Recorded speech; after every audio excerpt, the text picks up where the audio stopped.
Go to the file and click open. Select this picture of a running boy. Press the open button.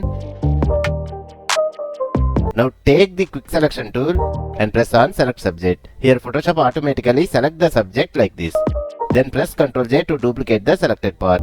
Right click on this layer's thumbnail and choose select pixels. Hide the top layer. Select the bottom main layer. Then go to select, modify and choose expand. Here set expand by 25 pixels and press OK. Then go to edit and choose content aware fill.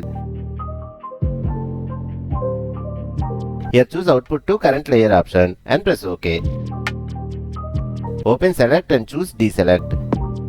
Unhide the top layer. Select the bottom layer. Now go to the file and choose place embed. Select this Dinosaur PNG file and click on the place. Then hold down the shift and alt buttons and increase the dinosaur image like this. Also adjust the position. Hit enter. Now select the top layer. Go to the adjustment layer options and choose color lookup. Here select Kodak 5218. Now reduce the opacity to 50% and see the final result.